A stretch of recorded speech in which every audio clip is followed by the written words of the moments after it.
this is our game to play now to go back to 7.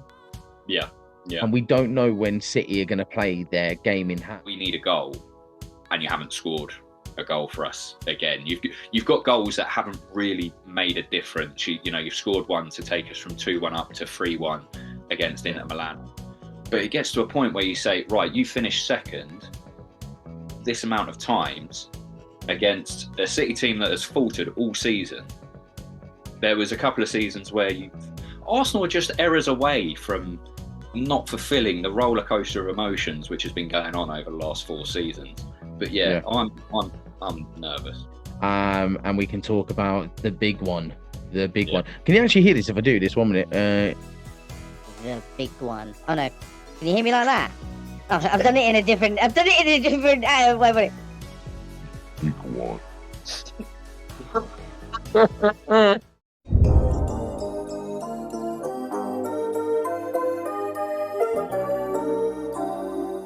TG, man, that shit go crazy. Took my time and got it right.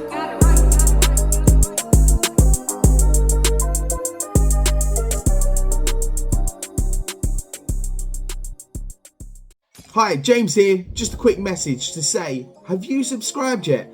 If you haven't already, hit the subscribe button on oneWAYfootball. As they say at a famous supermarket, every little helps. Thank you very much and enjoy the video. Good morning, good afternoon, and good evening, wherever you're watching around the world. This is oneWAYfootball's one-on-one fan talk, and we are joined today with the one and only Ashley, a massive Arsenal fan, comes on the show regularly, and we are here to discuss Arsenal's form, which is very confusing right now, because we're in a situation where we've played 24 games, record 16 wins, 5 draws, 3 losses. Now, you would have probably imagined that if you'd have talked to someone that doesn't know football, that we'd probably be like flying ahead of everyone else. And, the title is basically, we got a finger on the title. And that's not the case. 53 points on the board. Bit of an issue. Because we played Brentford on last game, and it wasn't probably what all of us thought it was going to be, the outcome. And what was your thoughts on this? Well, I had my heart in my mouth for most of the second half. Brentford missed a lot of good chances, and I don't think... I do apologise, it's 57 points. I'm just correcting myself there. 57 points. Yeah, that was a concerning second half against Brentford. I mean, first half was concerning as well, but Brentford didn't really do anything to concern us either. I think it was quite a balanced first half, but the chances that Brentford had in the second half, we could have lost that game 3-4-1. They had some very, very good opportunities, and it seemed like the usual things were coming back to bite us. But yeah, it was quite a concerning game. But Declan Rice said afterwards, if you can't win it, don't lose it. And I think that's probably the best way to look at it without losing your head too much.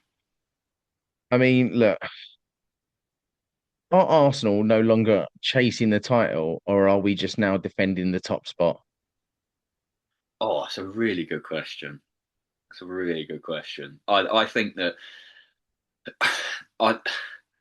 the Carabao Cup final against City is going to tell me whether we will win the league or not.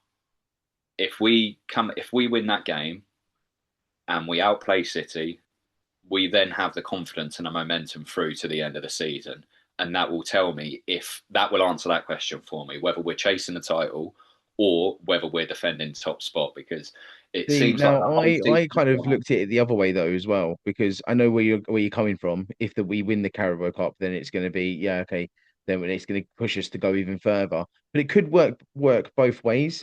So if we win the Carabao Cup, it might give City that like, right, let's get at them now. Let's not lose a game to the end of the season, which puts more pressure on us.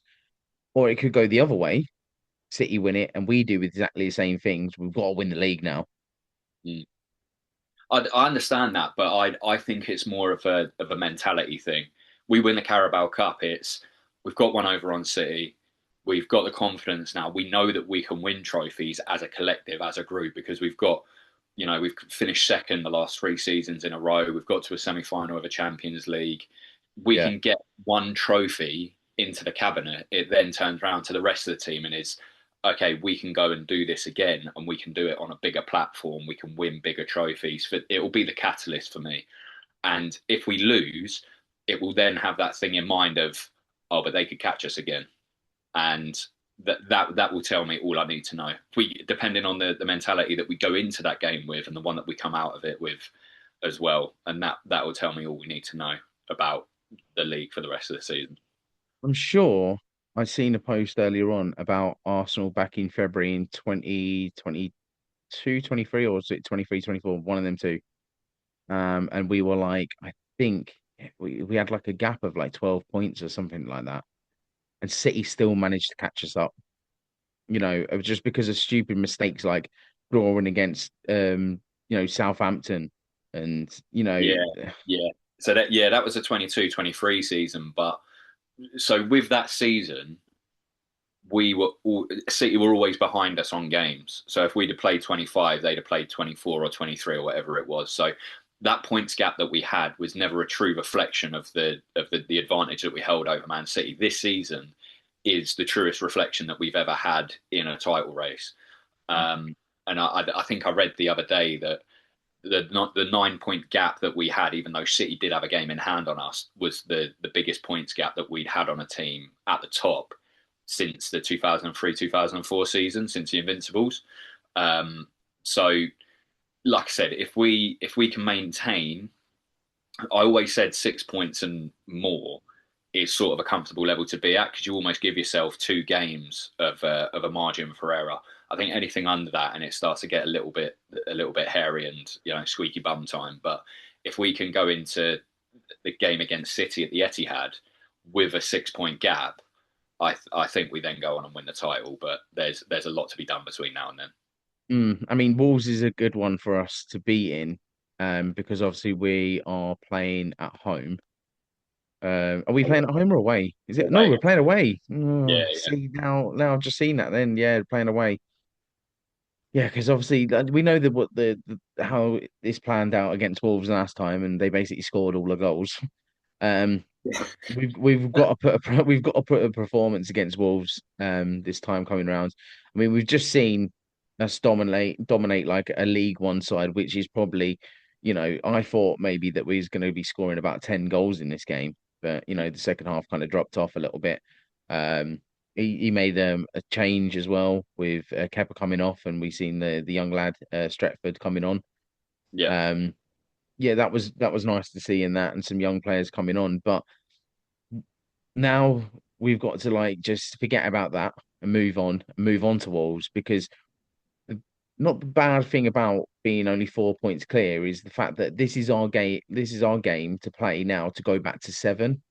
yeah, yeah, And we don't know when City are going to play their game in hand. So it could be like next 2 weeks, next 3 weeks, because obviously Crystal Palace have to play in the Europa League yeah, yeah, um on their playoffs, so it can't be switched around. So that's yeah, the only thing that we can actually like we can open the gap to 7 points and then just work from there. And then, when it gets to the time, let's just hope we don't drop off any more points till they play their extra game in hand. yeah, yeah. No, exactly. It's the thing is with Arsenal, it's been the same all season. We need to focus on winning those games. And I mean, look, Brentford have done well this season. They're 6th or 7th. They lost their captain, their 2 most influential players, their manager, and they've managed to still. And I think Keith Andrews probably deserves a manager of the season nomination, if not to win it, depending on how they finish the season. But they're not going to roll over for us, and tough. They've only lost 2 games at home all season, so they're always going to be a tough prospect. But can we go away to Wolves, who are bottom of the table, and can we go and stamp our authority on them, just like we have done against Wigan at home? Wigan are 22nd in League One, and we needed to go and show our superiority over them. Can we now go and do it against Wolves? Obviously, the team will be completely changed. We'll have Rice back.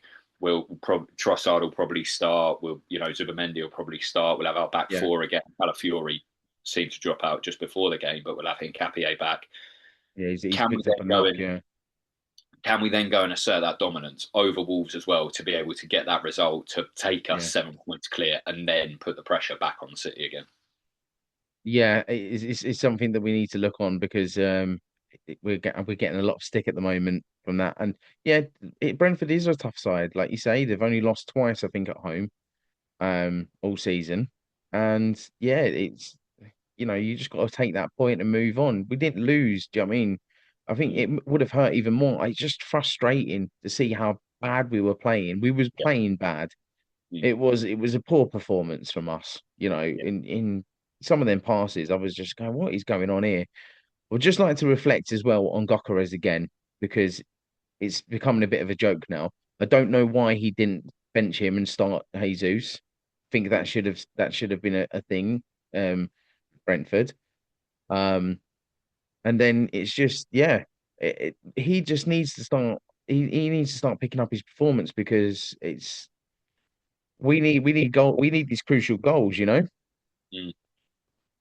He needs to start taking the opportunities that he's given because against Brentford, I was actually quite happy with the way that he performed as a hold up man, as a target man, because playing against Brentford, they're they're a big back four. They're very physical, and I think Gyökeres and Rice were really the only players that we had, and Mosquera, to be fair to him as well, were the only players that we have that actually dealt with their physicality. Gabriel didn't. Gabriel struggled with it, and he's probably our most physical player. Timber struggled with it as well. Timber looks knackered. But Gyökeres, in terms of his hold-up play, his all-round play, looked good.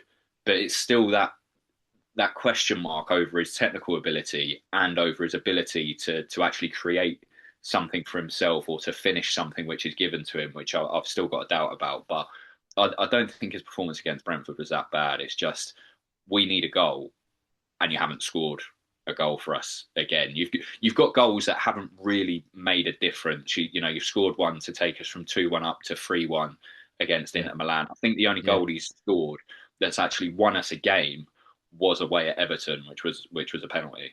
I don't think he scored a goal that's actually won us a game aside from that. Yeah, yeah, you're right. You're completely right. But are you looking over your shoulder right now at this big blue shark that smelt blood? Are you Oh, worried always. about them? Yeah, always. And this is the annoying thing about I think the current day of football fans is I've seen Arsenal back in 2002, 2003. They had a 12-point lead over Man United and they lost it on the final game of the season. I've seen Liverpool be 5 points clear with 3 games left. I think it was like 2013-14, and Man City beat them to the title. They were 5 points clear with 3 games left, and City beat them to the title. Yeah, Until it's mathematically done, you haven't won the league. And there's no point yeah, saying Arsenal were, 6 points clear with 13 games left. The yeah, title's all thrown up. The only people that are saying that are people who want to rage bait and the people on Twitter. They're the only people saying that. Arsenal yeah, fans yeah. I know they remember you haven't won saying the this title. last time. Yeah, Yeah, until it's mathematically done, you have not won the league because and especially nowadays, City are always there. City are the most successful team in the last few years in this league. Liverpool have won a couple here and there, but over the last 10 years, no one's won it more than City. yeah. This is the only problem with Arsenal though, is that we're dropping points in winnable games that Yeah. should be winnable on paper. And if you think of our actual form of the past, like we haven't actually had good results against the big six. Mm. Not I this year, no. mean, But no, yeah, a bit we before. haven't really. It's Yeah. it's been a bit drawn twice against Liverpool, drawn once against City, one against United, then we lost. Mm. Um, Drawn you against know, Chelsea, beat Tottenham, yeah, but I'm not going to drawn say that. against Chelsea, yeah, but it's Tottenham, yeah, like debatable, isn't it, if they're the big six still? But no, I'm Yeah. joking. Oh, where am I? No, no, no. But basically, it is like we're laughing about it now, but they've just got a new manager. We've got to watch out for this. If Tottenham get a result against us, we're not going to hear the end of it. It's going to Yeah. be them that, Yeah. that, that have destroyed our title hopes. You know what I mean? Um, and this is what it's leading up to. The pressure's leading up to the league. We're coming into the last kind of stretch of coming into May. We're at the end of February now. It's only a couple of months more to go. Mm. Um, and yeah, the pressure's starting to, I think, to grind on players. But then we get a performance against Wigan just now, and it looks like it's the start of the season again, and players have just got come from their holiday and they're all fresh. So Yeah, I really can't understand it. And you got fans as well, you know, complaining about the bus journeys up to Brentford and stuff or whatever, and going up to wherever it is because they couldn't. Oh, it's just there's just so many excuses these days with football. It gets a bit tiring. yeah, yeah. And we do understand then why our fan base is so toxic because people can't understand just keep it a bit stum until we get into like near enough May. Do you know what I mean? Yeah, yeah. I don't think you've ever seen a more naive, divided fan base than Arsenal's. Yeah, Arsenal fans, and they never this is agree. They us never talking about agree. our own club. Yeah, It's they never agree on anything. You could say Gabriel's the best centre back in the league, and 50% of Arsenal fans will think he's good, and the other 50% will say, "Oh no, we got to sell him." He was rubbish against yeah, Brentford. We've got to sell him. We've got to cash yeah, yeah, in. yeah, Like yeah, fickle, naive, whatever you want to call it. But it always yeah, seems like yeah. they're divided. One result goes wrong, all of a sudden it's the end of the world. We're getting relegated. Whatever it is. That is it, and it is like the end of the world. But I had this discussion as well again on TikTok Live. Someone saying I had so many Arsenal fans calling for Arteta to leave if he doesn't win anything this season. But I think that's just diabolical, to be fair, because even if we bring someone in, we've seen it at Liverpool. Okay, he won the league with Slot's team that had already established themselves as a Premier League winning side because they already won it for like three seasons prior. But if we bring in someone, how do we know that we're not going to drop off? You know, and guess what? Yeah, we're going to be like sliding onto fourth, hanging on to fourth, trying to get Champions League, and then we're all going to be crying out, "Oh, we shouldn't have sacked him. Should have kept him. At least we was challenging for titles. We can't win. We can't win. I understand he's got to win big. He has to win something big this season, but it's his first season as well. Like his first, sorry, career as a manager at a club. And I'd think it'd be a bit rash if the Arsenal sacked him. I really do. We've tried it with Emery. Didn't even give him enough chance, I don't think. But I don't know. What's your thoughts on it? Would you want him gone? I think that for me, it's the Gareth Southgate conundrum. Gareth Southgate was wonderful as an England manager. He came in, he got the whole country back in the England national team again after a period of what should have been success, but England were rubbish. Even with the players that they had, we had a golden generation that disappeared after a while, and then we didn't qualify for Euro 2008 and went to World Cup 2014 and got eliminated out the group stage because of Luis Suarez at 40% fitness or whatever it was. Gareth Southgate comes in, he unites the country around the team again. We get to a World Cup semi-final, a World Cup quarter-final, and we get to the final of the Euros twice. We should have beaten Italy in the 2021 Euros final, and we should have given Spain a much better game than we did in the last one as well. When we lost to Croatia in the semi-final of the World Cup, we should have beat them as well and got to that final. And it's almost like Southgate was good enough to get us to that point, but never further than that. And it's almost the same, obviously this season pending, with Arteta. He's got us to a very, very good point as a club, very, very good point as a team. But it gets to a point where you say, right, you finished second this amount of times against a City team that has faltered all season. There was a couple of seasons where you finished third and injuries, you were unlucky, you weren't quite able to get over the line. But you still haven't been able to deliver us a trophy since your first season when you won an FA Cup.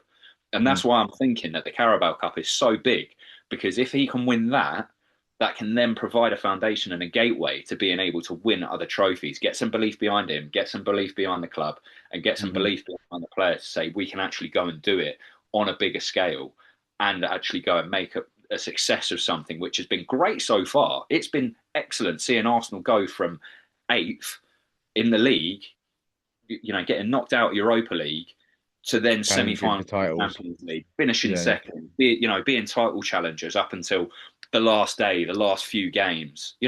That's been excellent. But you need to get over that final hurdle, that final barrier, and he's not done it yet.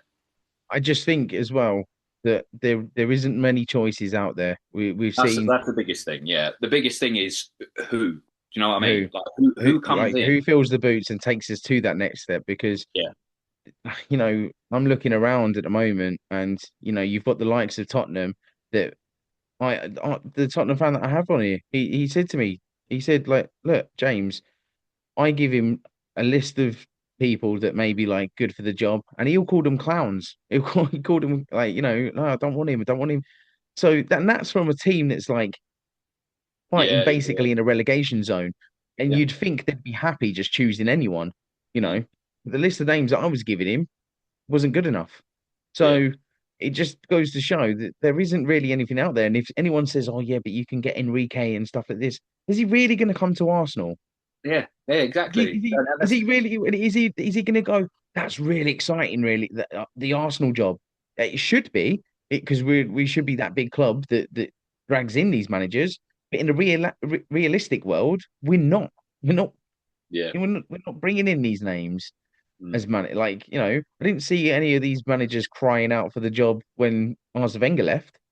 yeah. No, and I think you're completely spot on. That's the biggest hang up is if he goes, leaves or is sacked. It's does he turn around and say, I've had enough now," or does the board turn around and say, "You can't deliver us what we're ultimately paying money for"?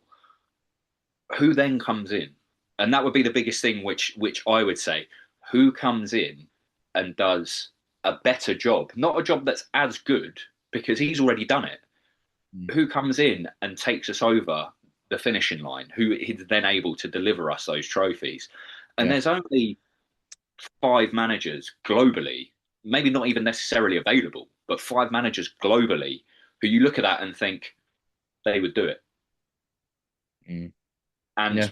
we would take them. I could probably maybe even less than that to say that they would want to. We would the shortlist gets even thinner then. So yeah, it's I think that's a realistic question to ask, but also what's the answer? Well, this is it. And right now, we are being told that we are the best team in England, and that obviously because we're at the top in that. And some people debating that we're the best team in Europe, but we've still got a long way to go. And we keep saying this all season, and as much as we get into the final stages of the season, it still feels like a long stretch to the Yeah, end. long 3 months. It's a long 3 months to go from now until May. It's Yeah, the longest part of the season. and it does feel like that as well. It really does. I just keep thinking to myself, um, what's going to happen next? What is actually going to happen next? Are Yeah, we are we are we going to slip up against Wolves? Are we? That's always in the back of my head. Is what is going to happen next now? I just I'm just a bit overwhelmed with it all. yeah, Um, because I expected to go into Brentford game going, rubbing my hands together and going, yep, that's it. yeah, We're gonna extend the lead again. We yeah, didn't. yeah. I do you know the time which I was I started to remember that I was an Arsenal fan. Yeah, That yeah, yeah, 22-23 season when we were 2-0 up against West Ham, drew yeah, 2-2. yeah, When we yeah. drew 3-3 to Southampton at home after being 3-1 down, that was a time where I remembered, oh yeah, I support Arsenal. This isn't going to be easy. And that was No, 3 years it's ago. not going to be easy. Not We one still slight haven't bit. done it. It was 3 years ago. We're still here having the same conversations. It's crazy. It is absolutely crazy. I'm just hearing bottles clanking behind me, and it's winding me up a little bit. It's winding me up. I can't lie. I mean, the Brentford game. Let's talk a bit about that Brentford game because the referee just kind of lost his head, I think, a little bit as well. I Yeah, mean, he gave Gokras a yellow for a pullback, which he hardly touched him. It wasn't even like an aggressive, you know. maybe his arm like brushed him like that, but it wasn't like, pulled him down. Mm. And then exactly the same kind of thing kind of happens to Madueke. Is it Madueke? I think it happened in the box, Yeah, and it yeah, wasn't yeah, even a penalty, but he had yeah, two arms on his back. yeah. So I don't understand that whatsoever. Um, obviously I can't start calling out for like, oh, we should have had penalties in that because the game's done. It's history, but it's just annoying that the inconsistency of like these games, and I feel like pressure gets to the referees as well as the games go on. You know, it they know that what we're fighting for. They know that City's behind us, and it's and even the crowd were chanting, "You don't know what you're doing," on both sides. Both sides, yeah, yeah, yeah, yeah. To be honest, I think referees when they go into a game, they try and balance things out. They see that they've done, something like Gyökeres, for example. He gets booked for something which is fairly minimal, probably isn't even a foul, let alone a yellow Yeah, card. yeah, yeah, yeah, Then Gabriel goes up the other end, takes a geezer out on a yellow card. Should be yeah, another yellow. Should have been sent off. yeah, yeah, But yeah, it's yeah, not. And the referee just like kind of waves everyone away, tries to get on with it, and it's like, no, but you've made another mistake. Like you're setting a bad precedent for this game yeah, through the way you're officiating it. And don't get me wrong, referees they're humans, they're going to make mistakes, but this is also what we've got VAR for. I'm going to sound like Charlie Austin here. They need the help. They clearly need help, so help them in the decisions that they make. mm, It's Yeah, I think there's a lot of inconsistency in refereeing. It's very very subjective. Like you have the rules, but then it's, oh, was that dangerous play? Was it reckless, or yeah, did he yeah, slip? yeah, Was it momentum? All of that kind of stuff. I think that the rules are too subjective, and I think that people's refereeing styles is yeah, also very subjective as well. Which is where you're not going to please everyone. I get that, but you're also setting a bad precedent for the way that you are going to referee that game. And then ultimately, they get a reputation as well. They get a reputation for it, and people just start not liking them, and then they get stick off their own back. I don't think they help themselves, to be honest. No, I just thought it was a really poor performance from the referee. Obviously, I can't start blaming situations because then I'll get called delusional and you just take it on the chin and stuff like that through social media. But yeah, yeah, we have to look into it now, and this is what we got VAR for. We're not using it correctly, and referees are get losing their head on the pitch because of it. So it's just what's the point in this game if we don't actually we can't control the game by proper refereeing? You remember a couple of years ago? So, funnily enough, Arsenal Brentford again. Do you remember a couple of years ago when Brentford drew 1-1 at the Emirates and we'd gone 1-0 up? They scored and the goal was offside, but they didn't give it as offside because the VAR official forgot to draw the line Yes, for yeah, offside. yeah. What Like do you mean? where You are haven't we? gone Well, like wrong. what's What going are on you here? on about that you forgot to draw the line? You're there for one reason and you didn't do it. No wonder Yeah, they've made it semi-automated because human error has yeah, meant that you have cost Arsenal 2 points. And guess how many points we didn't? Oh no, sorry, that season it was 5 points that we didn't win the league by. So that would have shut us down to 3 points behind City in the end. But it just goes to show if they made it semi-automated, that doesn't make mistakes anymore. It takes ages for it to work because they still haven't put in a system where it's good enough for it to be like quite efficient. yeah, But they've still they've still got to a point where it's like, right, we can't trust the referees to do this anymore because he didn't draw a line. You're there yeah, for one yeah. reason, one reason only. And another thing about referees as well, and I'm saying this completely as a neutral. Did you see the Villa Newcastle game yesterday? It didn't get to see it. No, One what of the happened? worst refereeing performances I have ever seen Really? in my life. It was terrible. It was so poor, and that was even with the help of a video assistant referee. This is what I Even with mean. the What support of is that, it was so bad. It was like? What are so we doing bad. here? What are we actually doing here with this whole technology thing? And it's ridiculous. We should just scrap this whole VAR thing and go back to the old ways because at least even if the flagman gets it right or gets it wrong, and we have different opinions on it, it makes it more interesting at the end of the day. And we'd always be like that, what if? What Mm. if? But now, because we can see it back, we can actually see that they're actually lying to us, to our Yeah. face. You I, know, I, so I think for things where it's factual, so goal line technology, semi-automated offsides, whatever it yeah, is, if someone stood offside, he stood offside, yeah, and a computer can see that. Same with the goal line technology, even though that broke and it kept Villa up on like COVID year, whatever it was. But when it comes down to fouls, when it comes down to a red card that someone has been given because they've slowed something down to such a minute frame per second rate that it looks dangerous. Not never mind if it is or not in real time, because he might have pulled out, wouldn't have been as much momentum as it should have been. When you slow anything down on a football pitch, it will look dangerous because it's slowed down. That's the way it is. yeah, yeah.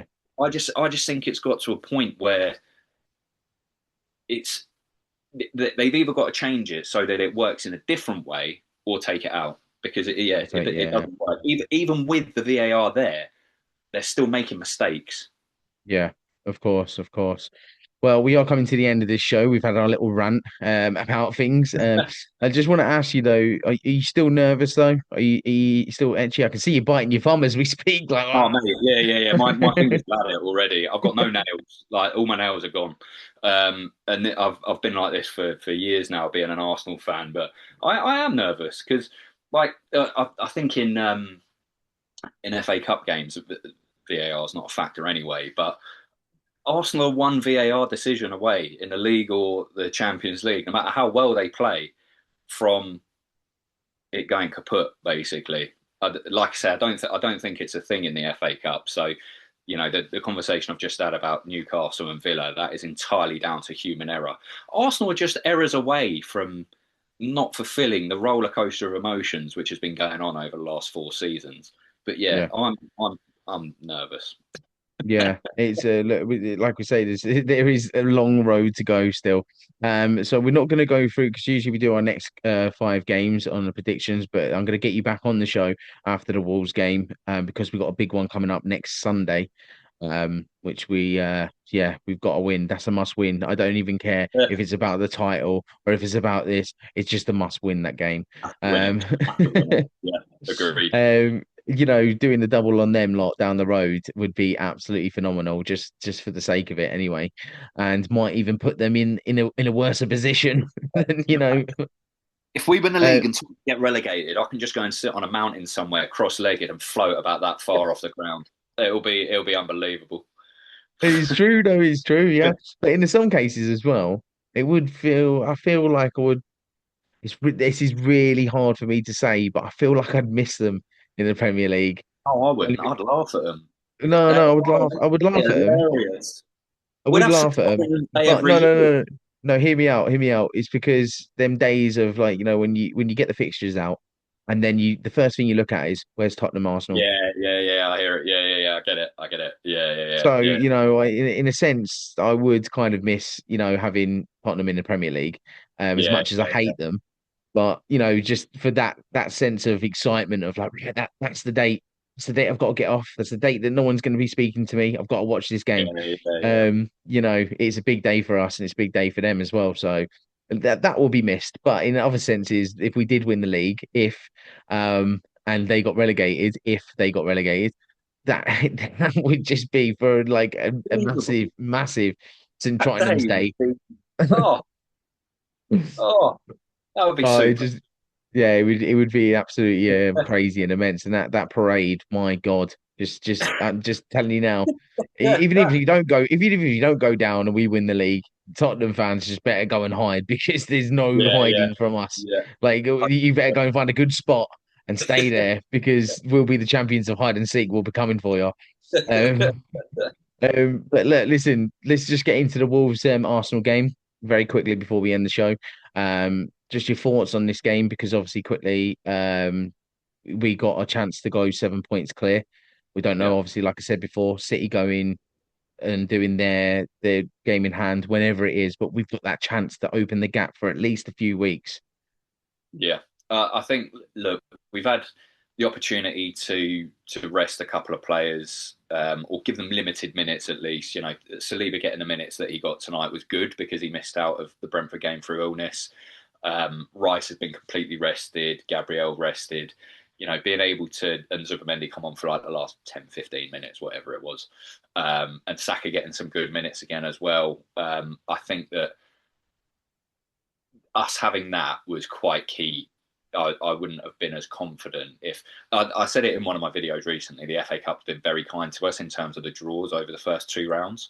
I think we can go into that Wolves game with some fairly fresh legs and go and get a 2-0 win and look to control the game.